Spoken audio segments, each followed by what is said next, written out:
Ngayon ay ipapakita ko sa iyo ang isang sci-fi, romance, drama film mula 2016 na pinamagatang Passengers. Mga spoiler sa unahan. Manood at mag-ingat. Ang interstellar spaceship na Avalon ay makikitang naglalakbay sa kalawakan, patungo sa isang kolonisadong mundo na tinatawag na Homestead 2. Lahat ng quarters nito ay walang laman, ang sasakyang pandagat ay nasa autopilot. Ang 258 crew members pati na ang 5,000 pasahero ay nasa hibernation. Biglang dumaan ang ship sa isang asteroid belt na nagpapahina sa mga kalasag nito. Ang kapangyarihan ay inililihi sa pangunahing kalasag, ngunit ang ship ay nasa isang banggaan ng isang higanteng asteroid. Biglang bumangga ang asteroid sa ship na nagdulot ng iba't ibang aberya. Nagsisimula ang ship sa pagsasaayos sa sarili, ngunit ang isa sa mga hibernation pod ay nag-activate. Ang nagising na pasahero ay si Jim Preston, isang mechanical engineer. Bumukas ang kanyang pod at nakakatulong ang isang automated system sa kanyang paggising, na nagsasabi sa kanya na gumugol siya ng 102 taon sa suspendidong animation at 4 na buwan na lang ang layo ng ship mula sa Homestead 2. Sinabihan siya na magagawa niyang gugulin ang oras na iyon sa pag-enjoy sa mga mararangyang aspeto ng ship. Nakatanggap si Jim ng mga tagubilin tungkol sa kanyang ID band, sa kanyang cabin at sa mga pangunahing aktibidad na dapat niyang salihan bago ang pagdating sa planeta. Nasasabik at kinakabahan na makilala ang mga tao sa ship, naghanda siya, umalis sa kanyang cabin at pumunta sa isang automated class mat para sa isang buong grupo ng pag-aaral. Medyo nababalisa si Jim habang ipinapaliwanag ng hologram ang sitwasyon sa Earth na tinatawag itong overpopulated, overpriced at overrated. Sinasabi nito sa kanya na itago ang kanyang mga tanong hanggang sa katapusan ng aralin, ngunit patuloy na nagtatanong si Jim kung bakit siya lang ang naroon. Napagtanto niya na hindi siya masasagot ng hologram at humahanap siya ng ibang tao. Nakarating siya sa pangunahing concourse ng ship. Wala ring tao, ngunit nag-aalok ang isang otomatikong informational desk na tumulong. Humiling si Jim na makipag-usap sa isang tunay na tao at pinaalis siya nito para makipag-usap sa isang katiwala, ngunit nang malaman niyang walang tao, hiniling niyang kausapin ang kapitan. Pagdating niya sa tulay, kahit wala siyang access para makapasok sa loob, nakikita niyang wala rin sa mga pangunahing tauhan ang gising. Sa kalaunan ay pumunta si Jim sa obserbatoryo, kung saan nalaman niya na ang ship ay talagang 90 taon ang layo mula sa Homestead 2. Napagtanto niya na maaga siyang nagising, kaya nagmamadali siyang bumalik sa concourse at nagpadala ng mensahe pabalik sa Earth na nagtatanong kung ano ang dapat niyang gawin dahil hindi niya alam kung paano bumalik sa hibernation. Ipinapaalam sa kanya ng sistema ng komunikasyon na ang sobrang presyo na tawag sa Earth ay aabutin ng humigit kumulang 55 taon bago makakuha ng sagot. Nasasaktan si Jim. Naglakad-lakad siya at nahanap ang bar ng ship kung saan nakakita siya ng ibang tao. Habang kausap niya ang bartender ay parang may kakaiba sa kanya. Kapag pinuntahan niya siya ng inumin, napagtanto ni Jim na siya ay isang android. Tinatawag itong Arthur. Nais malaman ni Jim ang higit pang impormasyon mula sa kanya, ngunit hindi niya maipaliwanag sa android kung paano ito posible para sa kanya na naroroon ng maaga. Nagising si Jim sa kanyang cabin kinabukasan at pumunta sa kantina, kung saan mabilis niyang napagtanto na karamihan sa mga bagay sa ship ay para sa mga pasahero lamang. Kumuha siya ng kanyang plain coffee at sinusubukang malaman kung paano ayusin ang kanyang hibernation chamber. Pagkatapos niyang makuha ang lahat ng mga gamit, pinaandar niya ito at humiga sa loob ng pod. Pero walang nangyayari. Susunod, nagpasya siyang gamitin ang mga gamit na nakita niya upang makapasok sa mga silid sa hibernation ng crew. Hindi rin yun gumagana. Ang mga maliliit na aberya ay nangyayari sa paligid ng ship. Si Jim ay patuloy na bumabalik sa bar upang uminom, ngunit karamihan ay para kausapin si Arthur. Ang android ay nagbibigay sa kanya ng ilang payo na nakakumbinsi sa kanya na pumasok sa isa sa mga gold classroom at subukang magsaya sa ship. Sinusubukan ni Jim ang lahat ng mga restaurant, ang mga laro, ang entertainment system. Ngunit habang lumilipas ang panahon ay lalo siyang nagiging miserable na mag-isa. Isang araw, nalasing siya at naglibot-libot sa hibernation pads nang madapa siya sa airlock na may mga spacesuit na idinisenyo para sa mga spacewalk. Sumakay si Jim sa isang suite at pumunta sa airlock. Itinulak ang isang pingga at pagkatapos ay ang pindutan upang bitawan ang pinto ng airlock. Nang nasa labas na siya ng ship ay natulala siya sa tanawin. Siya lang ang may kamalayan na tao na nakakaranas ng sandaling iyon sa oras.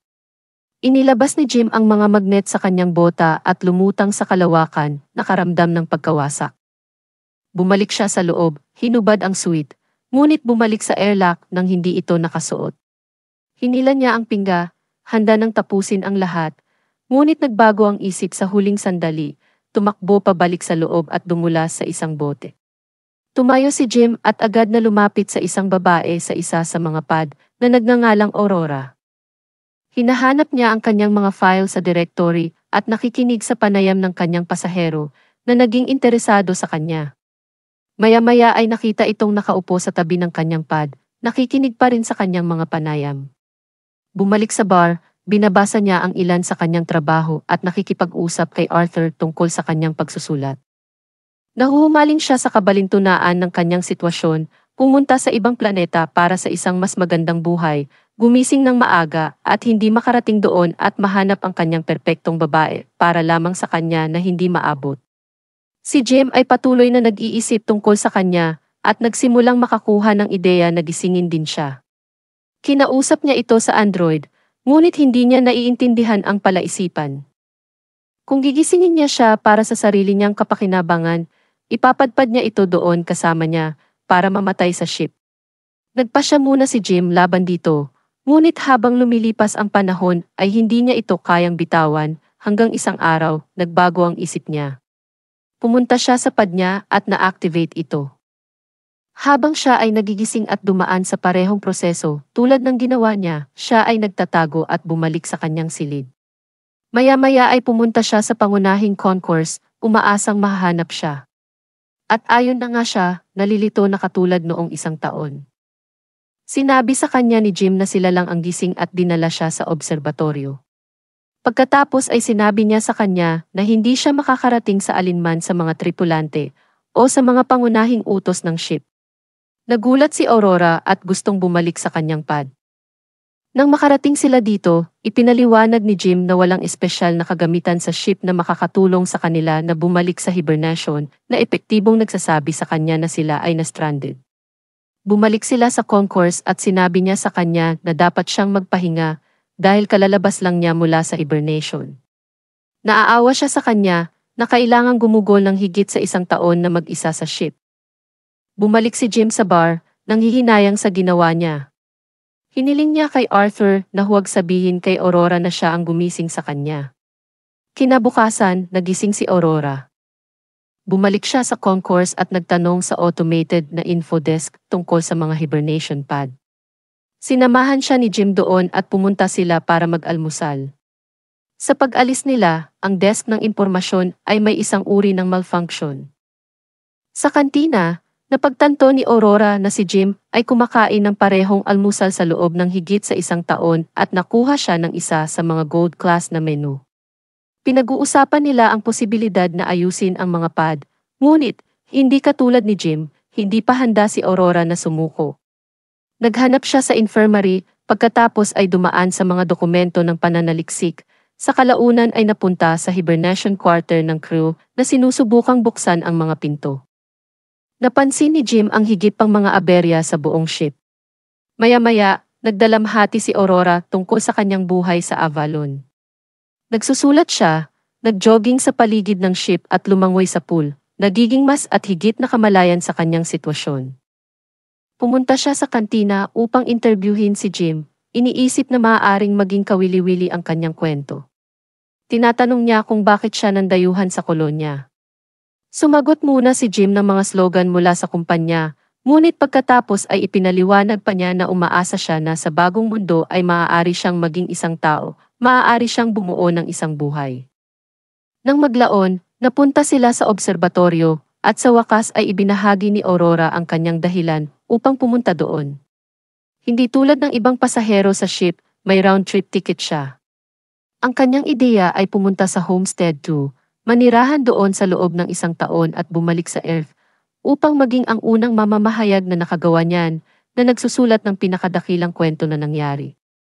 Unti-unting sumuko si Aurora sa paghanap ng paraan para maayos ang kanilang kasalukuyang suliranin at si Jim ay nakaisip ng paraan para pasayahin siya. Dinadala niya ito sa pagsasayaw, sa sinhan at sa basketball court. Panghuli, dinadala siya nito sa bar para makipagkita kay Arthur. Nag-relax siya saglit hanggang sa maalala niya ang sitwasyon nila. Naiwan si Jim na mag-isa kasama ang android, nakakaramdam ng kakilakilabot sa ginawa nito sa kanya. Sa susunod na sandali ay nakita siyang nag-iisip ng kung ano-ano at pagkatapos ay ang iba pang Aurora ay lumakad papunta sa obserbatoryo upang maghanap ng isang miniature ng gusali ng Chrysler na ginawa niya para sa kanya. Makalipas ang ilang oras, nagde-date sila sa bar. May kainan sila at nagkukwento tungkol sa kanilang buhay. Sinabi niya sa kanya na ang kanyang ama ay namatay noong siya ay teenager. Pagkatapos ng hapunan, dinala ni Jim si Aurora sa airlock at pumasok sila sa mga spacesuit. Sabay silang lumabas para sa spacewalk. Sa wakas ay may ibabahagi si Jim sa napakagandang karanasang iyon. Pinatay ni Jim ang mga magnet sa kanilang mga bota at lumutang silang magkasama sa kalawakan. Bumalik sila sa loob at agad na naghalikan, umatras sa kanyang cabin at natulog ng magkasama. Di nagtagal, nagsimula silang mamuhay na parang mag-asawa. Lumipat si Aurora sa kanyang cabin at nagsusulat tungkol sa kanyang buhay sa ship. Magkasama silang nagjo-jogging, sabay kumain, sabay matulog.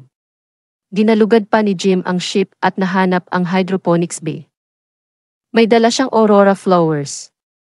Isang araw ang ship ay dumaan sa isang pulang higante at pumunta sila sa obserbatoryo upang makita ito. Kaarawan ni Aurora, kaya sa gabing iyon ay ipinagdiriwang nila ito sa isa sa maraming restaurant sa ship at saka sa bar. Pumunta si Jim sa washroom at inihanda ang singsing na ginawa niya para kay Aurora, habang nananatili siya sa bar na nakikipag-chat kay Arthur. Sinabi ng android kay Aurora na sinadya siyang ginising ni Jim, nang hindi niya alam na ilihim pa rin niya yun. Biglang bumalik si Jim at hinarap niya siya nang hindi makapaniwala. Tumatakbo siya palayo na galit at nagpanik. Bumalik si Jim sa kanyang cabin upang mahanap ang lahat ng kanyang mga gamit. Siya ay tumakbo sa kanya sa kantina sa susunod na araw, ngunit sa sandaling ito ay magsalita, siya ay tumakas. Desperado na si Aurora. Isang gabi pumunta siya sa cabin ni Jim, sinuntok at sinipa siya, gusto siyang patayin. Sa pakikipag-usap sa kanya sa dahil patuloy niyang iniiwasan siya, sinubukan ni Jim na humingi ng tawad at ipaliwanag ang kanyang mga aksyon sa kanya. Sinabi niya sa kanya na nahulog siya sa kanya, ngunit walang pakialam si Aurora. Hindi niya mapapatawad ito sa pagkitil ng kanyang buhay. Isang gabi, habang si Jim ay nasa kanyang cabin, isa pang malfunction ang nangyari. Ang barko ay nahaharap sa isang kritikal na error, ang pangunahing utos ay nagsasara. Maya-maya, pumasok siya sa elevator at nag-malfunction ito. Pumasok si Aurora sa main concourse at nakitang nagtanim ng puno doon si Jim. Pagkatapos, pumunta siya sa kantina, kung saan hindi gumagana ang dispensaryo ng pagkain. Biglang narinig nilang dalawa ang boses ng deck chief sa mga comms, na nagtatanong kung sino ang nagtanim ng puno. Pareho silang tumakbo sa concourse at nakita si Guzman Cuso na nakatayo sa harap ng puno ni Jim. Nagpakilala sila at sinabi sa pinuno ang tungkol sa sitwasyon. Hindi niya maintindihan kung paano mabibigo ang tatlong pad. Dinala sila ni Mancuso sa tulay at natuklasan niya na may mali sa ship, ngunit ang impormasyon sa mga sistema ay kailangang suriin ng mano-mano. Nang umalis sila sa tulay ay halos mahulog ang isang robot sa kanilang mga ulo at sinabi nilang dalawa kay Mancuso na mas madalas na ang mga aberya sa buong ship. Sinabi niya na hindi dapat mangyari iyon dahil ipinapakita niya sa kanila kung paano kolektahin ang data. Sinusuri ni Mancuso ang mga pad nang sinamahan siya ni Jim doon. Naisip niya ang nangyari sa pad ni Aurora. Nalaman ng punong deck na kakilakilabot ang ginawa ni Jim. Mamaya, nasa tulay siya at sinusuri ang mga nakolektang data nang sumama sa kanya si Aurora. Pinag-uusapan nila kung ano ang nangyari sa kanyang pad, ngunit sinabi niya sa kanya na wala siyang magagawa tungkol dito. Pumasok si Jim kasama ang pang-16 na sirang robot. Nararamdaman ni Mancuso ang hibernation sickness, kaya nagpapahinga siya, ngunit habang naglalakad siya palabas, umuubo siya ng dugo. Nang gabing iyon, hindi makatulog si Aurora, kaya naligo siya. Biglang nawala ang gravity sa buong ship at nagsimula siyang malunod habang ang tubig mula sa pool ay gumagalaw kasama niya. Nagre-reset ang gravity drive at halos hindi na siya nakalabas ng buhay. Pareho silang tumakbo sa isa't isa para hanapin si Mancuso. Ang tatlo sa kanila ay bumalik sa tulay, dahan-dahang natuklasan kung ano ang nangyayari sa ship. Nalaman ni Mancuso na may nangyari 2 taon na ang nakakaraan na naglalabas ng isang pangunahing sistema. Kailangan nilang hanapin at ayusin kung ano ang naging sanhi ng kabiguan dahil sinusubukan ng buong ship na kunin ang malubay. Kung hindi nila ito ayusin, ang buong sisidlan ay may stranded. Pumunta sila upang hanapin ang problema, ngunit hinimatay si Mancuso, kaya dinala siya ni Jim at Aurora sa infirmary. Siya ay naghihingalo at walang mga paggamot na maaaring huminto o magpahaba ng oras na natitira niya. Pagkaraan ng ilang oras, nagkita silang tatlo sa obserbatoryo at ibinigay ni Mancuso kay Jim ang kanyang ID na pulseras, sinabihan silang ayusin ang ship at agad na napahamak. Biglang nagbago ang mga ilaw sa isang nakababahala na pula at nagsimulang manginig ang ship.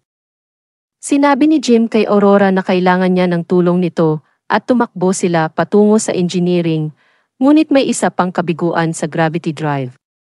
At kaagad isa pang nagpapahirap din kay Arthur. Dinideactivate siya ni Jim. Sa wakas ay dumating sila sa engineering at nagsimulang maghanap ng problema. Nahanap nila ito sa planta ng kuryente at habang binubuksan nila ang hatch, nasipsip si Aurora. Ang asteroid ay nagdulot ng pagkasira sa katawan ng ship sa lugar na iyon. Si Jim ay sinipsip din, ngunit siya ay kumapit sa hatch habang patuloy itong nakasara sa kanya. Sa bandang huli ay nasusuka din siya, ngunit mabilis nilang natatakpan ang paglabag. Kaagad pagkatapos ayusin ang problemang iyon, napagtanto ni Jim na mayroong higit sa isang paglabag sa katawan ng ship. Sinusundan nilang dalawa ang trajectory ng meteor at nalaman na tumama ito sa reactor control computer. Iniisip ni Jim na makakahanap siya ng mga kapalit na bahagi para dito. Nahanap nila ang bahagi at binago ito, ngunit nabigo pa rin ang proseso ng paglabas ng reaktor. Ginagawa nila ito ng manumano, ngunit nabigo muli. Napag-alaman ni Jim na kailangan niyang buksan ang pinto ng vent mula sa labas ng ship para mapalamig nila ang reaktor. Pareho silang pumunta sa airlock at habang naghahanda na siyang lumabas, binigay niya ang bracelet ni Aurora Mancuso dahil baka hindi na siya bumalik. Tinulungan niya siya sa suite at habang naglalakad siya papunta sa airlock, ay sinabi niya sa kanya na bumalik dahil hindi siya mabubuhay sa ship nang wala siya. Bumalik si Aurora sa reactor, kung saan tumama ang temperatura sa mga kritikal na taas. Isang bolt mula sa reaktor ang tumutulak sa kanyang braso, habang papalapit si Jim sa vent mula sa labas at nakikita ang pinto. Tumataas ang temperatura sa silid ng reaktor, habang sinusubukan niyang i-bypass ang pinto ng vent para buksan ito. Hindi nagtagal ay napagtanto niya na kailangan niyang hawakan ng manumano ang pinto upang bumukas ang reaktor at sinabi niya kay Aurora. Hindi niya gusto ang plano, ngunit itinuloy niya ito at sinabihan siyang palabasin ang reaktor. Ayaw niyang mamatay siya at nagtalo sila, ngunit sinabi niya sa kanya na kailangan nilang iligtas ang ibang tao at pinalabas niya ang reaktor. Ang proseso ay matagumpay, ngunit ang mga usok mula sa reaktor ay nagtulak kay Jim palayo at nasira ang kanyang tether. Bumababa na rin ang pressure sa suite niya. Sinabi niya kay Aurora kung ano ang nangyari at kumilos siya ng mabilis hanggat kaya niya para kumuha ng isa pang suite at dalhin siya. Muli siyang humingi ng paumanhin sa kanya. Nagsuot siya ng suite at lumipad palabas para kunin siya, ngunit masyadong maikli ang kanyang tether. Napaatras siya, ngunit biglang hinawakan ang kanyang tether at nagawang hilahin siya papasok. Kinaladkad ni Aurora si Jim sa infirmary para lang malaman na patay na siya. Ginagamit niya ang pulseras ni Mancuso para i-override ang mga medical na protocol at para ma-resuscitate siya. Otomatikong ginagawa ng medical pad ang trabaho at binuhay si Jim. Pinatawad siya ni Aurora. Nang maglaon, inayos ni Aurora si Arthur at binigyan nila si Mancuso ng tamang space burial. Dinala siya ni Jim sa infirmary at sinabi sa kanya na nakahanap siya ng paraan para magamit ang medical pad bilang hibernation. Sinabi niya sa kanya na pumasok sa pad at sumakay sa natitirang bahagi ng paglalakbay doon. Ngunit, tulad ng ibinunyag sa kalaunan, tumanggi siya at nagpasya na manatili sa kanya, gising sa ship. Sa wakas ay nag-propose si Jim sa kanya at nabubuhay sila sa ship. Pagkalipas ng 88 na taon, dumating ang Avalon sa Homestead 2. Nagising ang mga tripulante at nahanap ang ship sa isang hindi inaasahang kalagayan. Nag-iwan sa kanila ng mensahe si Aurora na muling ikinuwento ang buhay nila ni Jim sa ship habang natutulog ang iba. Marami pong salamat sa panunood. Mag-subscribe para sa higit pang videos tulad nito. I-on ang mga notification at mag-iwan ng like para matulungan ang aming channel.